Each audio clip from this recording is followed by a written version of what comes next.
This is CSaP's Science and Policy Podcast from the University of Cambridge, where we're bringing you the latest evidence and expertise to improve public policymaking.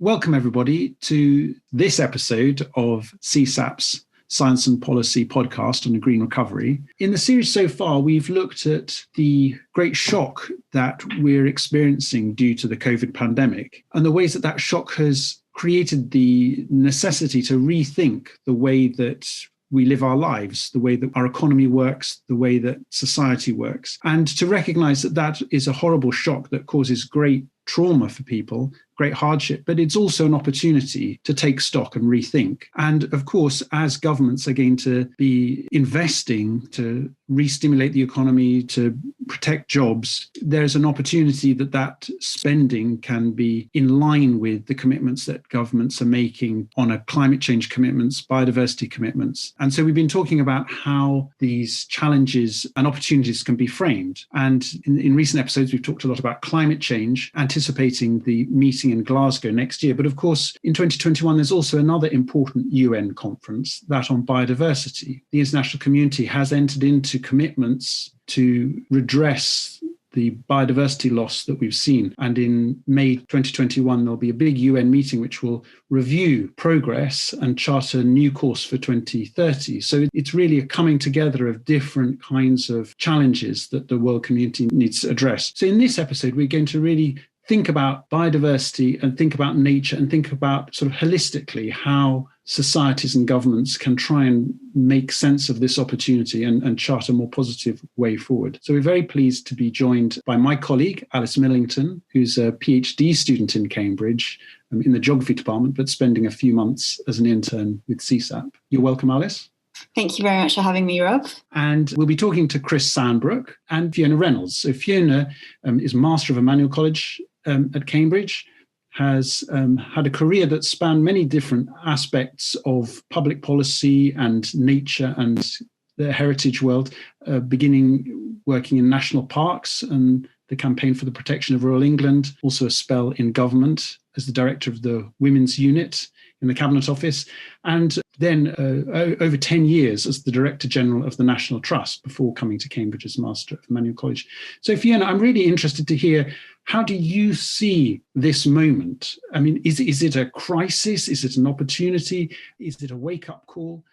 How do you assess the moment we're living in? Well, it's all of those, Rob, and more, actually. I think the thing that's really humbling for me to recognise, and I have spent my working life in the conservation movement largely, is to realise that over my lifetime, we have seen a greater decline in nature than at any time before in history. And indeed, even more than that in the 100 years or so since the main conservation organisations were established in this country, you know, that too has been a period of decline. So ever since we started looking after nature, it's got worse. And I think that context is only just something we're waking up to as a society.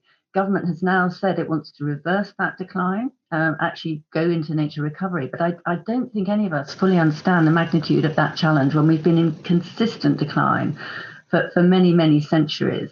And even the enormity of climate change is almost within nature, because it is the health of the planet we're talking about and all the complicated systems and interconnections. And climate change is, in a sense, just one of the manifestations of the disruption that we've caused to the planet by the exploitation of natural resources and the disruption of natural systems. I'm passionate about nature and I'm an eternal optimist. But I think we have to think really deeply and radically about how we can turn this process round. And from my perspective, that's a process that needs to put people first and foremost into the debate, because it's not going to be turned around by somebody else. It's not going to be turned around by some big system that you just switch a lever and everything changes. It's only going to be turned around by us as a society, recognizing the significance of nature and actually adopting, you know, new lifestyles and new senses of what's important. How does that square with the sense of urgency we hear from scientists working on, let's say, climate change, let's say biodiversity loss? There is strong evidence that we are collectively at a moment, you know, perhaps of tipping points where urgent action is needed. How do you square that with the sense that we need to be doing the careful work to involve people in the changes that are needed? I don't think they're incompatible. And actually, lots of different things need to be done. And there's lots of different time frames for those. I mean, there are some really obvious things we're not doing. For example, take peat as a resource. I mean, peat is incredibly rare globally. We have a high percentage of it proportionately in the UK. And yet you can still buy peat in garden centres to put on your garden. I mean, that should have been banned decades ago. And in fact, when I was in my early days at the National Trust, this is the early 2000, around then, there was every optimism that it would be banned, and it's still not. So, there are certain things we simply have to be decisive about. Our protected landscapes and our protected nature sites are still being diminished. So, there are certain things we could do much more assertively and urgently. But there are other things in terms of the kind of fundamental changes where actually we need a kind of realignment of our priorities and a reconnection of people. But, to take it at its simplest, we can't put nature into regeneration without thinking about every single aspect of our lives and every single place. So we need to put nature back into towns and cities. We need to put nature back into gardens. We need to put nature back into rural areas through farming and woodland that are much more nature oriented. And frankly, we need to put nature back into our education system and into the way that we, bring children up. There are so many aspects there. We could make a big difference quite quickly, but it's a long-term process of restoration.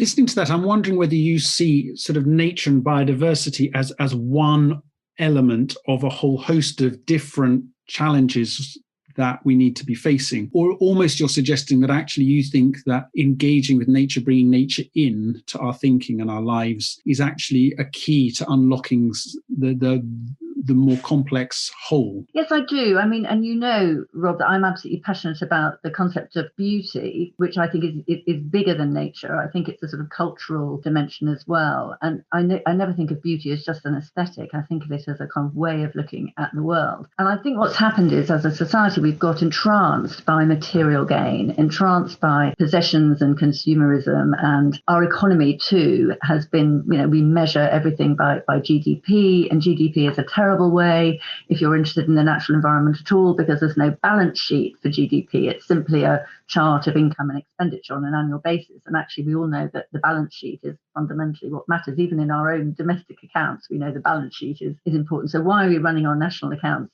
as if the balance sheet didn't matter? So, if you think about beauty and nature and the kind of qualitative aspects of life, quality of life, health, happiness, well-being, you start to be in a position where you start to value things differently. And actually, we can't have eternally more and more possessions and more GDP. We simply haven't got the resources in the planet to do that. So somehow it's about reframing what success looks like and what our lives might be like in a sustainable living environment, and being happy where, seeing a bird fly across the sky or the primroses coming out in spring, or actually is something we not only think, oh, that's nice, but actually we think that's really important to me, that connects with the kind of values that I have and the experiences I want. And so, yes, it's a much, much bigger thing, but it has its evocation often in something that seems very, very small and very precious, but doesn't necessarily at the moment connect with those deeper values. And what I'm always arguing for is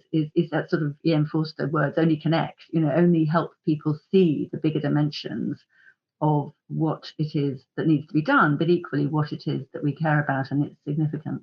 And it's very clear that, there's a economic crisis. There needs to be public investment to keep the economy going, to create and look after jobs. There's a potential fiscal crisis coming with the debt burden that's built up.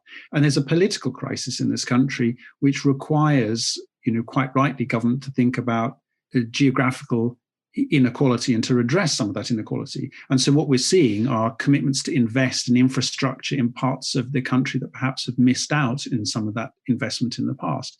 And that is quite apparent and quite obvious.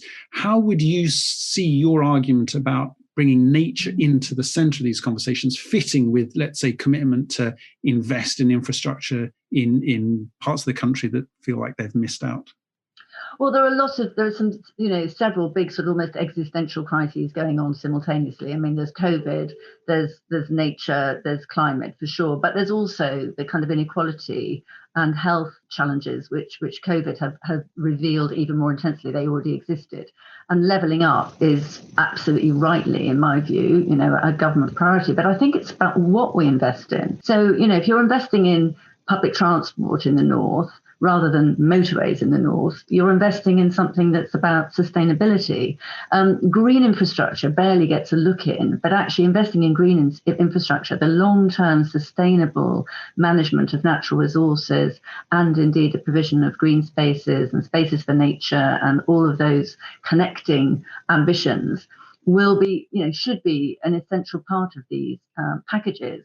So I think for me, one of the challenges is, are we going to go for short-term recovery or long-term recovery? And long-term recovery with sustainability at its heart looks very different from short-term recovery. I mean, another passion of mine, as you probably know, is about building houses, which we certainly need, in the right place. And at the moment, the government's proposals would build 300,000 houses a year on green fields in the south and east, which is absolutely the antithesis of where and how we should be building to give people good lives that they can live in a sustainable way, which requires investment in inner cities and in places that have been left behind, improving quality of life and improving a kind of rounded provision of housing, but also jobs, green infrastructure, access to nature, doctors' surgeries and schools and all of those things within walking distance. So there are choices here, and the worry is always that we get into kind of short-term panic mode rather than what's the long-term sustainable track to a better future. It's quite interesting, again, currently in the UK, that cost-benefit analysis has become political again, and we've seen groups of MPs demanding cost-benefit analysis to back up interventions to support social distancing, and questions of cost-benefit analysis in terms of where investment in infrastructure takes place. How do you see the sort of, obviously there needs to be some kind of rigor in the allocation of public money, and that current basis doesn't seem to lend itself to the sort of vision that you're setting out. Do you see that as a tension or oh gosh, well, I've been fighting the fight against conventional cost-benefit analysis for most of my life, really, because the trouble is you put into a cost-benefit analysis the stuff you can measure, and the stuff you can't measure just doesn't get in because it can't be measured, doesn't fit the grid. So you get into sort of ridiculous situations where actually in your heart what the right thing is to do, but the cost-benefit analysis comes up with a completely different number and a completely different solution. Everyone goes, oh, let's listen to the cost-benefit analysis. Like they say, let's listen to the science, without realizing that science is itself an evolving and to some extent a cultural thing. So, I think what the MPs are saying is they're saying kind of, show us your workings. That's a much better question. Show us how you got there. Show us what you've put into the system and what it threw out and why. So I think cost-benefit analysis is a sidetrack that's really unhelpful. But I think it is perfectly possible to put qualitative and cultural elements into the equation, as long as you're transparent about that and you're clear that you're making judgments, because that's what politicians do all the time. And it's much better to be open about that than to pretend there's some kind of perfect formula that if you could once find it would go, oh, right, let's do this, because life isn't like that. What you're calling for is clearly quite a substantial shift in the way that we think about government and government in spending. Do you think that there are lessons that government could learn from other organisations? I mean, you obviously know the National Trust very well. Are there other places that government could look to think about investment, as you say, in the long term? There's some countries which do this much better than others. Actually, Bhutan, just to name at random, and Alice knows more about Bhutan than probably I do. But, there's a country which took as its own measure of success a kind of, well-being and environmental set of objectives rather than classic GDP. So, there are countries all over the world who are thinking about what really matters to them. I think New Zealand has also a very interesting perspective on this, looks at natural resources, looks at the kind of almost a natural capital perspective. The big pitch I'm making at the moment, personally, to government is strategic land use frameworks, because at the moment we've got all these siloed objectives. We want nature, we want carbon net zero, we want levelling up, we want infrastructure, we want houses, we want lots and lots of things, and there literally is no mechanism available at the moment in our system to stand back from it and say, okay, so where's the best place to put new infrastructure and to invest in new housing, where we can optimize, and build in all these other objectives kind of from the start, rather than building lots of houses and then going, oh, right, we've caused a big problem here because everyone's driving around, far more than they used to, because it's out somewhere in the middle of a greenfield site. So there are some mechanisms that we could have and should have that we're not using. Fiona, it's actually interesting that you bring in other countries. I wonder where you think the UK stands in the global stead for consideration of biodiversity. Would you consider it more of a global leader, or is it falling behind in terms of its treatment of nature? Actually, we're not doing very well. There are flags which say, green, amber, red against the Aichi targets, which are the targets that were set for biodiversity. The globe is not doing very well, and the UK is not doing very well at all. And again, one of my wake-up calls was realising that national parks, which is my first job after leaving university, and where we all thought national parks were doing really, really good things, actually, when we went back and did the analysis a few years ago, we realised that nature was no better protected in national parks than it was in the wider countryside, which is a shock. So we thought we were doing well, and we aren't. So I think the countries that are doing better are those, as you say, that have just put it up there as a national priority. And although we've got the right words and the right, theoretically the right policies to reverse the decline of nature, at the moment we're not doing it. We've got to get going and do things differently. Is the point. And how do you think it came to be that the UK slid behind these other countries? Because the National Trust was a forerunner in its early inception. Why has it slipped from the top? I think it's a really good question, Alice. And I think complacency probably is one of the reasons. I as I say, I'm feeling pretty humbled by this myself, because, I think we all thought we were doing a fairly good job. And it wasn't until, and this is where the global stuff does really matter, because it just shines a light on what everybody's doing and starts comparing people and saying, we had lots of national parks, we had lots of nature designations, we had lots of activity going on, but underneath it all, things were getting worse. And I think it has been a kind of big wake-up call.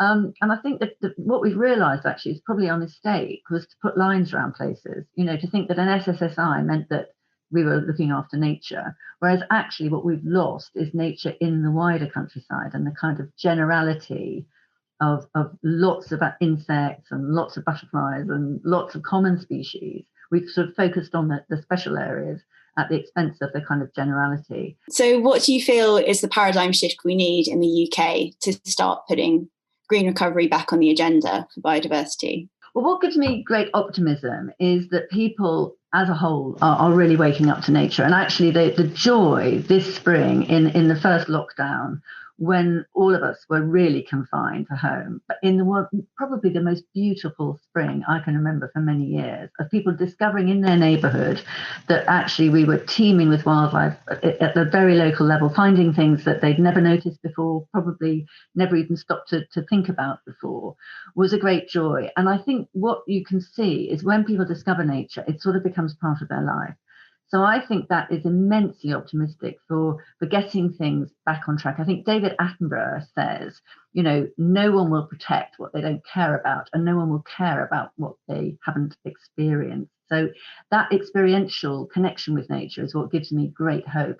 So people need nature, it brings us great quality of life and great joy, but actually nature needs people, because once you're energized and once you're focused on the need for its protection, people are then willing to act and willing to do things differently. So that's where the future lies. Turning to you, Chris, to what extent do you think the COVID pandemic has highlighted a crisis in biodiversity? That's a really tricky question, because while I think it's definitely highlighted connections between people and other elements of biodiversity, particularly through the supposed origin of the disease coming across from some combination of pangolins and bats, probably in the market in China. Whether that's really led to any broader ideas about biodiversity loss and the kind of crisis of the natural world getting across to the general public, I'm really not so sure. And I think there's even one possible reaction to information about the origins of COVID-19 would be to say, well, let's just get rid of all of those species that might harbour these kinds of diseases. Why do we need pangolins? Let's just exterminate them, and then we won't have any more reservoirs of these diseases out there. So yeah, while the connections are made present through this, I think we have to be quite cautious about how we interpret what that might mean for the future. In your view, do you think the COVID pandemic will be a wake-up call for biodiversity or climate change solutions, or do you think it could exacerbate existing problems? It certainly could be a major change in the future. I think it has been a wake-up call. Whether society is listening to the alarm clock or not, I'm not sure. We'll have to wait and see. I think I'm reminded a little of the kinds of conversations we were having about the global economic system a decade ago when the crisis struck, and lots of initial optimism about, surely now this is the moment when this system will change and things will go off in a different direction. And then really that didn't happen at all. And we saw extraordinary efforts invested into returning us to the system that we had before, by and large, and a system which I believe is quite broken. So I think now there's a lot of talk about things like a green recovery, perhaps has moved on in a way that we would not have expected 2 or 3 years ago. And that's very encouraging. But I also think that the easiest solution or option which many governments and decision makers will reach for is a kind of desperate quest to get back to previous levels of economic growth and affluence in society, which may actually entail further destruction and exploitation of natural resources rather than their conservation. So we could see it going in a way that would be markedly worse for nature than where we were before. When we look at these big, ambitious global policy for biodiversity, what are some of the social outcomes that we see arise from this, and who tends to be most affected socially by biodiversity conservation projects?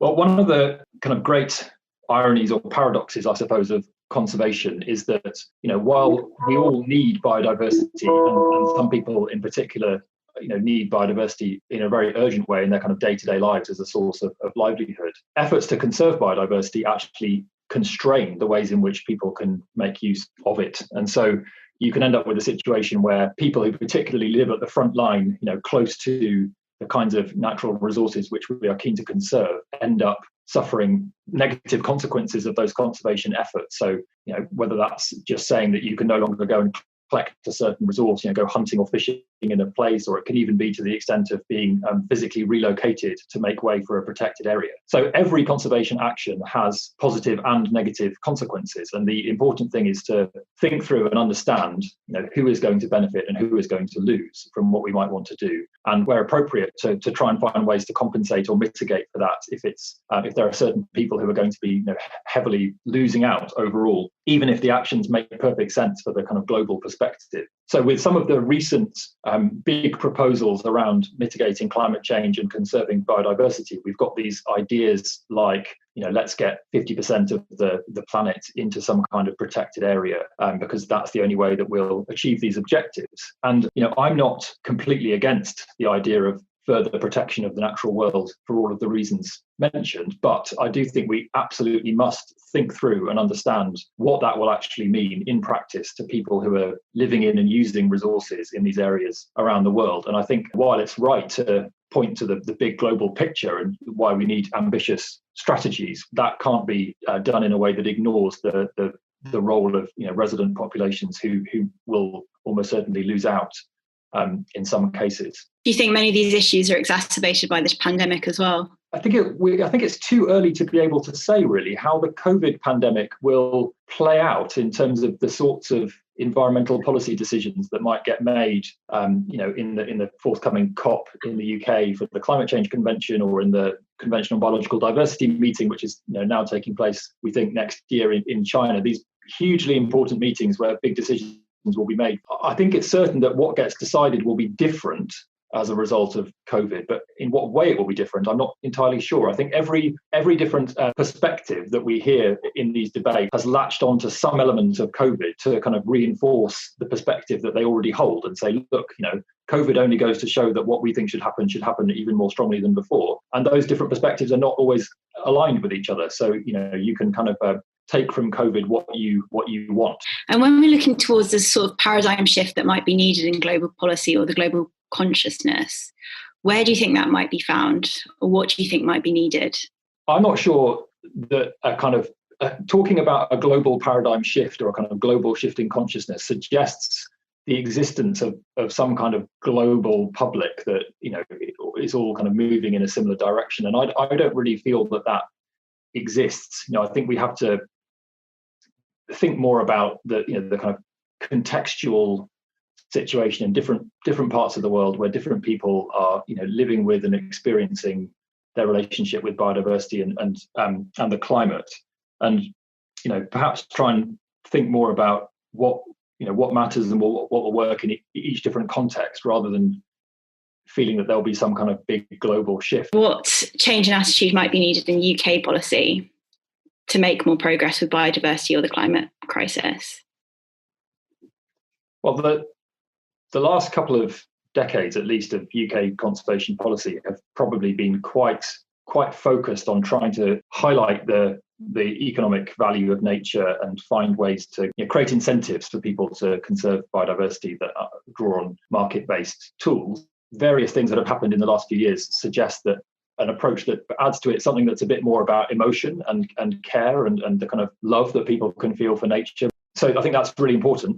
On the other hand, I also do feel that the drive of the green recovery, you know, rhetoric that we're hearing from both the government and the opposition in the UK talks a lot about declining industrial heartlands of, you know, the north of England or South Wales and areas like that. And I think I really welcome that. I mean, I think if we're going to be talking about some kind of major green transition in the UK, then it's good to be thinking of that in terms of job creation and supporting communities in those areas that have been really struggling over the last few decades. So I guess you need some sort of a balanced approach that tries to take both into account. I think the thing that most worries me in the British context, and indeed globally, perhaps with the way that the debate is going at the moment, is that we'll see so-called nature-based solutions, you know, touted for the benefit of climate change that are actually really harmful to biodiversity. So, you know, if we put trees on every possible square inch of habitat globally that can sustain trees in the interest of carbon mitigation, and, you know, that will actually do a lot of harm to biodiversity and potentially to people's livelihoods. And that's a really important, you know, danger to be steered around in the next few years. Do you have any concrete ideas about how that agenda can align positively with an agenda for recovering nature or promoting biodiversity? The idea that we can have an industrial strategy for the UK that promotes well-being of particularly more marginalised people in our society, whilst also contributing to the energy transition that needs to happen and so on, I think is a great idea. If we've got a large number of people who are out of work or struggling, perhaps as a consequence of COVID, then, you know, there might be people who could be put to work for some kind of you know, green recovery or transformation, and which can include things like, you know, installing solar panels or going out and you know, doing work in forestry or land management that's positive for nature and for people. Now, you know, whether somebody who's just lost their job in a service sector is likely to be up for going out and you know, spending their days planting trees in the Scottish Highlands, I mean, probably not, but there, you know, there might be something that can be done to try and kind of match these priorities together. Are there, you know, thinking about your research in the Global South, are there priorities that you'd like to see? So, for example, at the UN conference on biodiversity early in 2021, I mean, are there agendas that you would like to see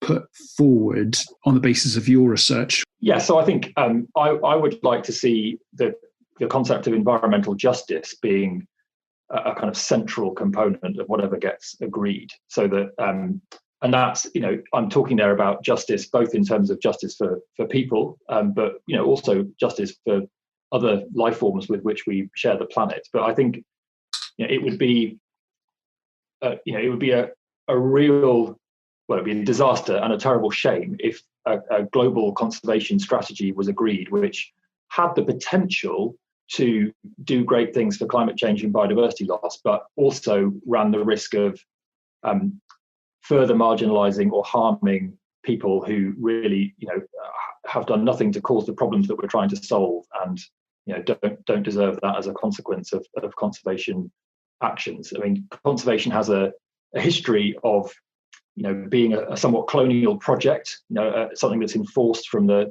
positions of centres of power in the world onto more marginalised areas. And, you know, that's not the kind of conservation that I believe in or want to see going forward. So I think ways need to be found for more locally led initiatives, where local residents are sharing more in decision making and benefits that can contribute to these global objectives, and rather than it being a top-down imposition. And do you see that there are models that work to that end? There are models that have been shown to work under certain circumstances. So, for example, communal conservancies in Namibia, where local residents have been given the right to basically keep the benefits from exploitation of wildlife for hunting or tourism, and use those resources to support local livelihoods and conservation. And we've seen impressive recoveries of wildlife there and some meaningful advances locally. But there are lots of other contexts where that kind of combination of circumstances don't exist. And so one of the great ongoing efforts in conservation research is to try and test and identify things that might work in that regard. A big underlying question is what role the market should play in them. Should we be trying to create clever new financial products or commodities that might enable resources to flow to people in areas that are hitherto ignored by the global economy?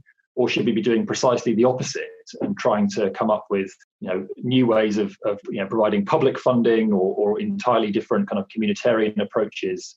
So on behalf of Alice Millington and myself, I'd like to thank you, Fiona Reynolds, and you, Chris Sandbrook, for participating in this episode, and to you, the listeners, for joining us. Next week will be the last episode in our series on science, policy and a green recovery, where we'll be looking at links between human and planetary health.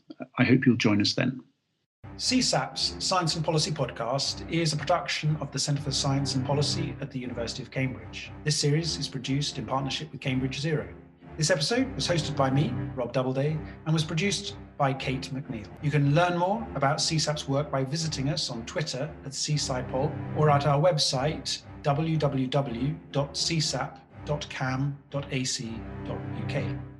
If you have any feedback about this episode or questions you'd like us to address in a future week, please email inquiries@csap.cam.ac.uk. Thanks for listening.